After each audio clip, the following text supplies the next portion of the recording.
Hey, ¿qué tal? Saludos a todos. Bienvenidos a esta masterclass en la cual quiero hacer una recopilación de consejos, trucos y buenas prácticas que os van a permitir desde el momento que termináis la formación en Angular mostrar signos de desarrollador más experimentado. Bien, entonces esta masterclass la he dividido en dos partes. En la primera me voy a centrar en el trabajo con la consola, en pequeños trucos, modificaciones, crear nuestros propios scripts y demás, modificar el dominio e incluso hacer cosas como un deploy en Firebase en un solo clic. ¿Qué os parece? Es decir, lo que vamos a hacer es lanzar nuestra aplicación desde el entorno local, desde aquí, a un servidor de verdad donde aparecerá la aplicación alojada en su versión de producción con un dominio bajo un HTTPS y demás. Todo esto lo vamos a conseguir simplemente con un comando. Entonces, bueno, espero que os parezca interesante. En la segunda versión os voy a enseñar herramientas que van a agilizar vuestro desarrollo, así como consejos y buenas prácticas orientadas al rendimiento y la seguridad de nuestras aplicaciones. Bien, así que venga, arrancamos. Lo primero que quería comentaros es, durante el curso, nosotros para ver lo que estamos haciendo, hemos estado utilizando el comando ngserve. Bien, cuando llegamos a una empresa, cuando estamos trabajando en equipo, cuando tenemos distintos proyectos entre manos, es necesario saber cambiar el puerto. Entonces, para ello utilizaremos el flag de --port.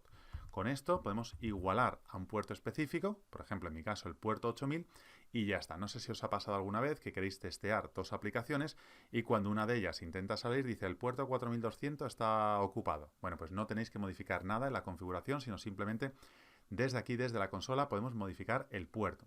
Además, una cosita muy cómoda también es hacer un "-open", es decir, utilizamos este flag para, en lugar de tener que ir al navegador, actualizar y ver lo que estamos haciendo, que directamente se abra cuando presionamos la tecla intro.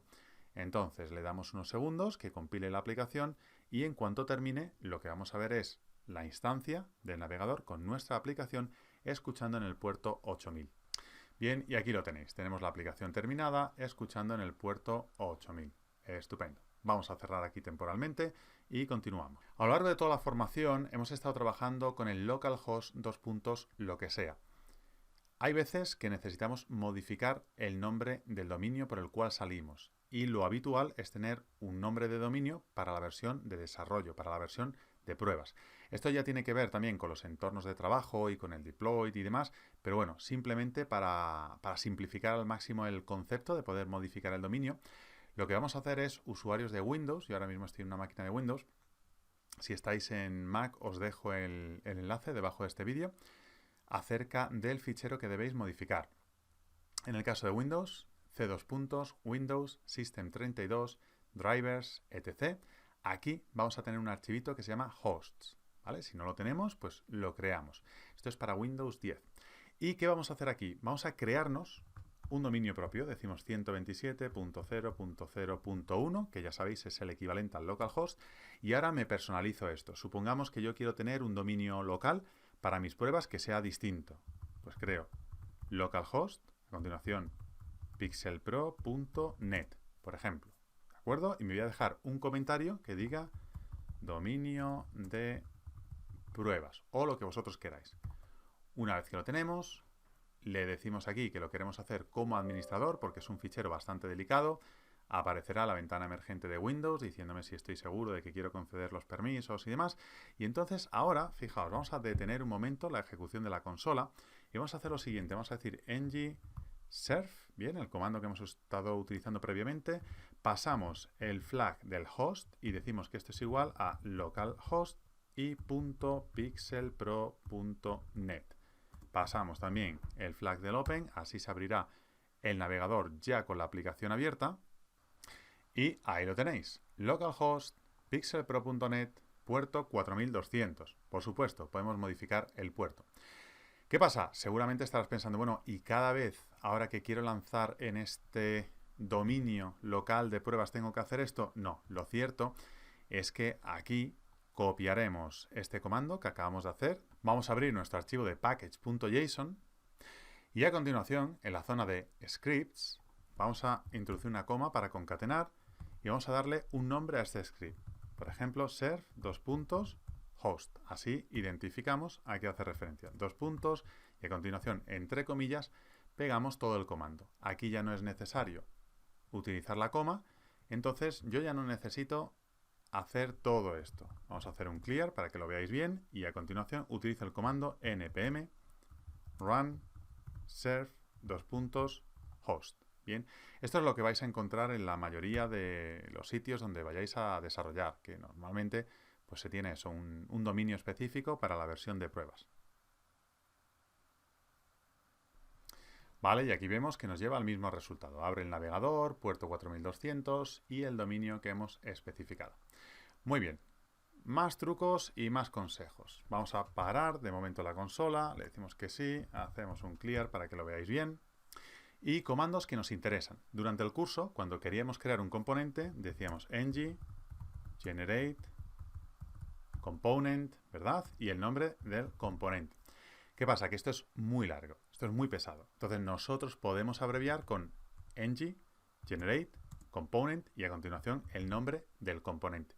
¿Por qué no nos has enseñado esto antes? Muy sencillo, porque cuando nos acostumbramos a hacerlo, sabemos perfectamente a qué hace referencia cada una de las letras. Mientras estamos en un proceso de aprendizaje, es importante saber lo que hay detrás, no simplemente utilizar los comandos.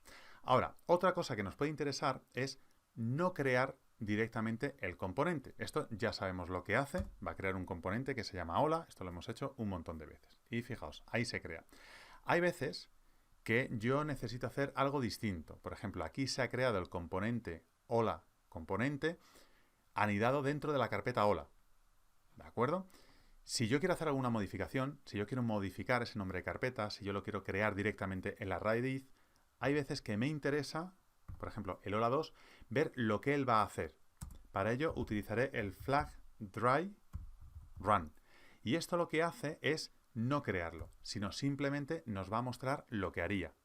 Entonces, como veis, dice create dentro de hola 2 componente y demás. Al final nos pasa una nota y dice the dry run flag means no changes were made. Es decir, no he creado ningún cambio. Fenómeno. Supongamos que yo lo que quiero hacer realmente es introducirlo en la raíz de mi aplicación y que no esté anidado dentro de una carpeta. Entonces yo hago esto y en lugar de hacerlo directamente, hago la modificación temporal. Para pasarlo a la raíz, en lugar de tenerlo alojado dentro de una carpeta, que es el comportamiento por defecto, utilizamos el flag flat, ¿vale? Plano.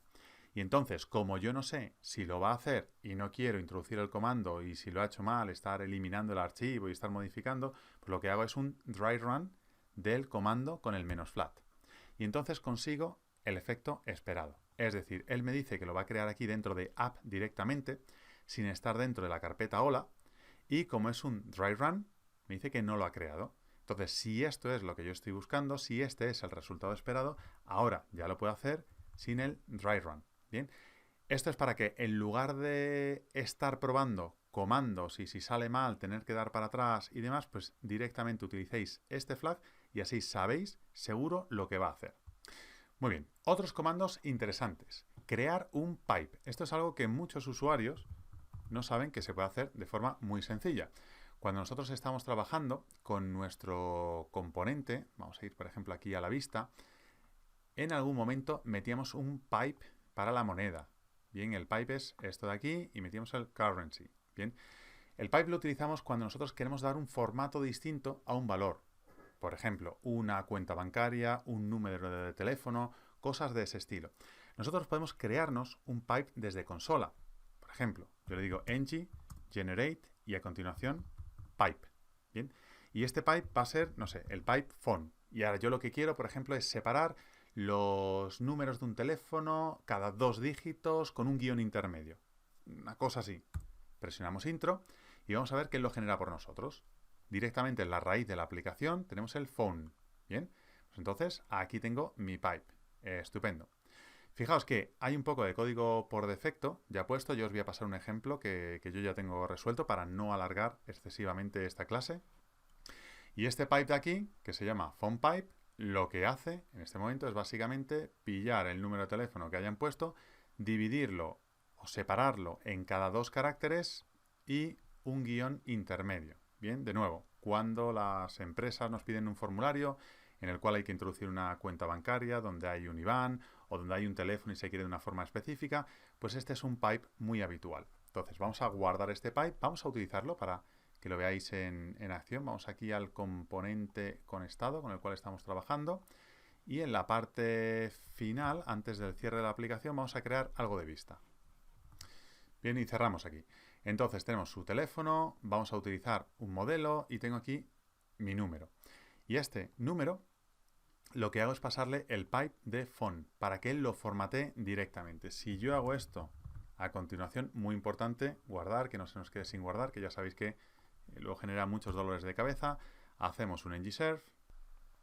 Esto nos va a arrojar un error del componente ya que no tenemos la propiedad declarada, entonces no pasa nada, nos colocamos por aquí arriba y en algún sitio decimos que myNumber es igual al número de teléfono de Pixel Pros, 59552-510. Bien, y lo ponemos ahí. Ahora vamos a ver que el error se va. Se abre nuestra aplicación y aquí lo tenemos. Al final tenemos el número de teléfono y como veis se separa en 2 caracteres y va introduciendo el guión de por medio. Un pipe muy interesante y nosotros podemos generar ese pipe directamente desde la consola con el comando. Más cosas interesantes que podemos generar desde la consola. La vamos a detener aquí temporalmente, lo subo un poco para que lo veáis más claro y hacemos un clear. Pues por ejemplo podemos generar un guard auth. ¿Qué es eso?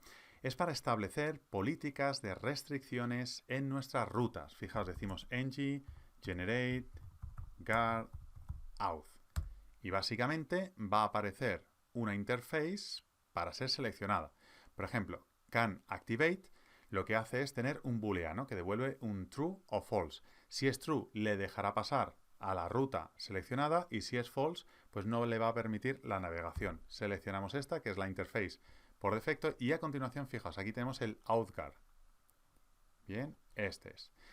Entonces, hay un poco de código por defecto, en el cual aquí pues devolvemos un return true para que pueda pasar y nosotros establecemos la condición.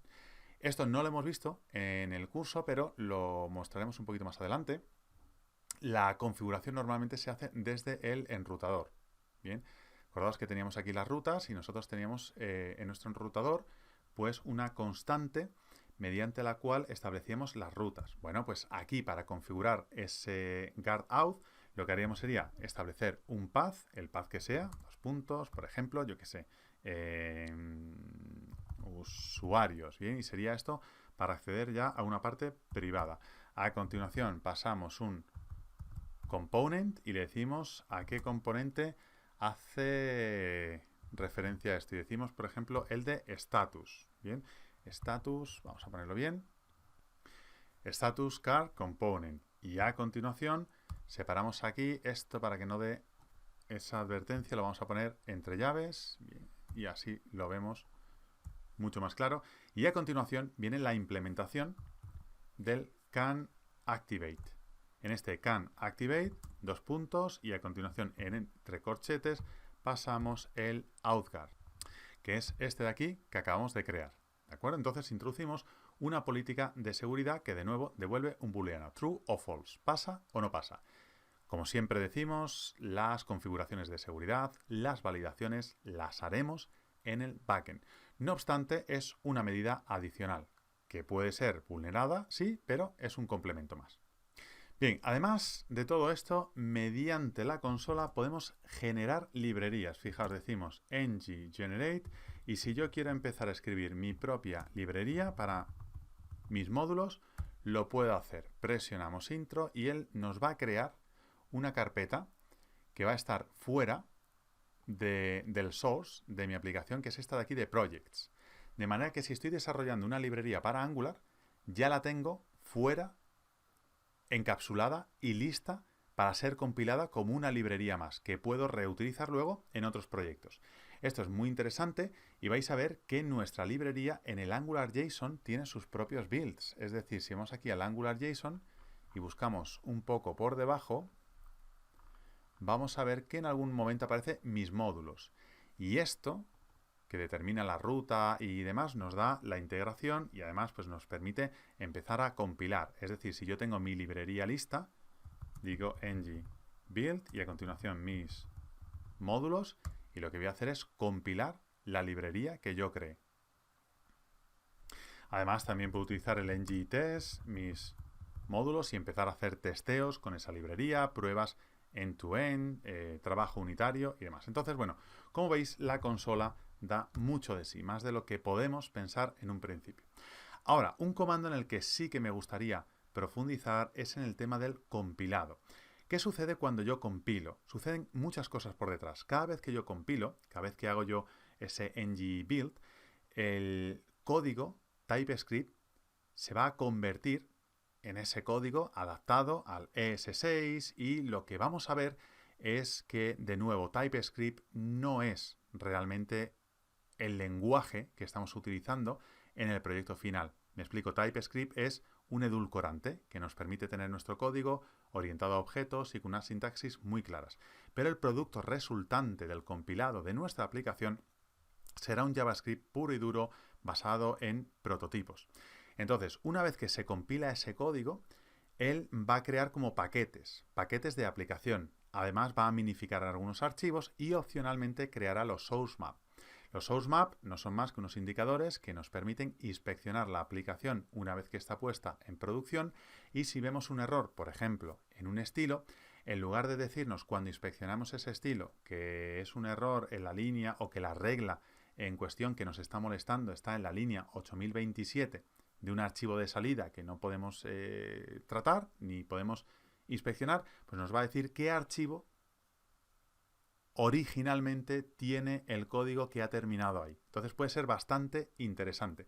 En una aplicación pura de producción normalmente no lo sacamos, pero cuando queremos sacar la versión previa y tenemos que pulir alguna cosilla que no sabemos muy bien de dónde puede venir, pues puede ser una opción interesante.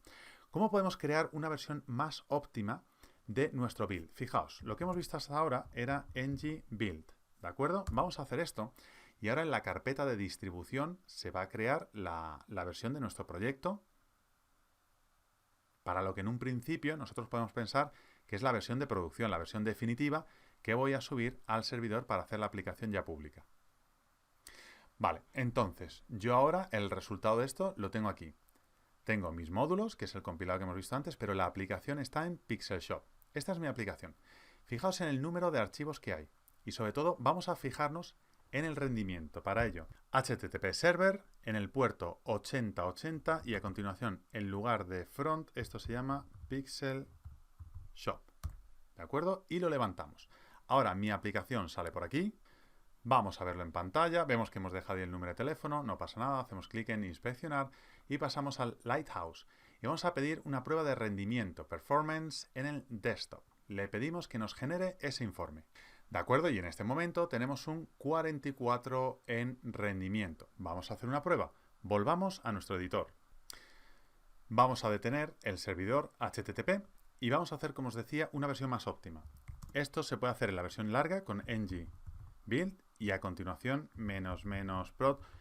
La versión larga en realidad sería con el flag -configuration y a continuación production. Si además yo le quiero agregar a esto los source map, que sepáis que lo podemos hacer con source y -map. Pero yo ahora lo que quiero es una versión más optimizada. Por lo tanto, voy a utilizar esta de aquí. Fijaos en lo que sucede aquí en la carpeta de distribución. Vais a ver que Angular elimina por nosotros la carpeta del resultado del compilado anterior. Y una vez que lo termina, podemos ver el producto resultante, que ya adelantamos tiene bastante menos archivos, el CSS está todo compactado. Vamos a hacer exactamente lo mismo que hemos hecho antes. ¿De acuerdo? Vamos a hacer un HTTP server, vamos a levantar esto y lo vamos a analizar ahora en cuanto a rendimiento. Abrimos el Lighthouse, mantenemos las configuraciones. Y vamos a ver que ahora tenemos un 91. Mucho mejor, ¿no creéis? Bueno, pues ese comando que hemos hecho y que nos resulta tan interesante para sacar la versión de producción, lo que vamos a hacer es guardarlo. Vamos a ir a nuestro package.json otra vez. Vamos por aquí. Nos vamos a hacer un poco de hueco. Yo normalmente lo hago aquí donde está el build. Y me crearía dos comandos. Un build y a continuación dos puntos producción con todas las opciones. Aquí podéis seguir investigando en la documentación todo lo que tenemos por añadir ahí. Por ejemplo, este ng-build y pasamos el configuration igual production. Bien, coma para concatenar con la siguiente línea. Y voy a mantener también la versión de desarrollo, que ya sabéis que para inspeccionar y demás, pues me viene muy bien. Aquí ponemos la versión, vamos a decir, dev, y dejamos el comando build tal cual. Esto es para enseñaros que podemos guardarnos nuestros comandos y así utilizarlos siempre que queramos. Bien, y vamos con el truquillo final del día para no haceros la sesión demasiado larga. El deploy en Firebase. Firebase es una solución de Google que nos da un buen número de herramientas, casi todas gratuitas en un inicio, donde podemos tener un alojamiento, podemos tener bases de datos no relacionales, podemos tener un sistema de envío de notificaciones push, podemos tener un sinfín de recursos, todos muy interesantes. Entonces aquí nos vamos a crear un nuevo proyecto, le vamos a dar un nombre, por ejemplo, Pixel Shop Pro, o yo qué sé, como queráis llamarlo vosotros, simplemente un nombre para identificarlo. Decimos continuar. Yo, como este es un proyecto de pruebas, voy a desactivar el tema del Analytics y le vamos a dar un poquito de tiempo para que se genere ese proyecto. Una vez que tenemos el proyecto listo, hacemos clic en continuar y fijamos, aquí lo tenemos. Dejaremos el profundizar en esta solución un poquito más adelante. De momento vamos a volver a nuestro editor y vamos a añadir el vínculo con Firebase. Yo vais a ver que tengo un paso menos que vosotros si no lo habéis hecho nunca, y es el de vincular Firebase con mi equipo local. Lo que va a suceder en vuestro caso es que en algún momento el editor os va a pedir introducir un código y ese código aparecerá aquí en pantalla. Simplemente lo que debéis hacer es copiarlo, introducirlo en el editor. Esto se hace solo la primera vez, ¿de acuerdo? Y una vez que lo hayáis hecho, ya está. Siempre que queráis, estaréis vinculados desde el entorno local hasta el entorno remoto. Entonces, volvemos a nuestro editor y hacemos lo siguiente. ng add @angular/fire. Y on fire se va a poner la cosa ahora mismo. Presionamos intro y, como os decía, yo en este punto ya tengo el vínculo hecho, he estado haciendo mis pruebas, entonces vais a ver que está todo instalado. Seguramente en el momento en el que esta ruedecita pare y me indique la selección del proyecto, es donde a vosotros os va a indicar que introduzcáis el código. El código, para obtenerlo, vais ahora de nuevo al navegador, a la consola de Firebase y estará en pantalla. Lo copiamos, lo pegamos aquí y listo. Una vez que se hace ese pairing o emparejamiento, ya mi entorno local queda vinculado con el remoto. Y ahora fijaos qué pasada. Puedo seleccionar aquí cualquiera de mis proyectos en Firebase, por ejemplo el que acabo de crear, Pixel Shop Pro, presiono intro y listo. El angular.json, el firebase.json y el .firebase.rc. Entonces, ahora, como os decía, mediante un comando, yo puedo lanzar mi aplicación compilada desde el entorno local hasta el entorno remoto. Vamos a verlo. Una vez que lo tenemos, decimos ng deploy, presionamos intro y vamos a ver cómo él compila la aplicación, saca la versión de producción, la lanza al sistema de alojamiento que tenemos y ahí básicamente se va a crear una URL pública, es decir, un dominio que estará bajo un certificado HTTPS válido y donde cualquier usuario va a poder acceder a vuestro proyecto y además nos dará la ruta de dónde se encuentra el proyecto para modificarlo. Fijaos, este es el mensaje que queremos ver. Deploy complete. Project console, este sería el enlace para acceder a nuestro proyecto en consola, que de esto pues hablaremos un poquito ya más adelante, pero de momento lo que nos interesa es nuestro hosting. Le vamos a decir que sí, que lo abra y fijaos qué pasada. La aplicación en su última versión, completamente funcional, bajo su dominio y, como os decía, con un certificado válido, ¿de acuerdo? Estamos con HTTPS. Como veis, una auténtica maravilla. Bueno, pues yo creo que hasta aquí vamos a terminar con esta primera parte de la masterclass. Tenéis un buen número de conceptos nuevos que tenéis que practicar, que tenéis que interiorizar, así que no os quiero saturar con más información. Espero que os haya parecido interesante y si es así, nos veremos en la segunda parte, que lo va a ser incluso más. Como siempre, un placer estar con vosotros. David Piqué, Pixel Pro. Nos vemos en el siguiente vídeo.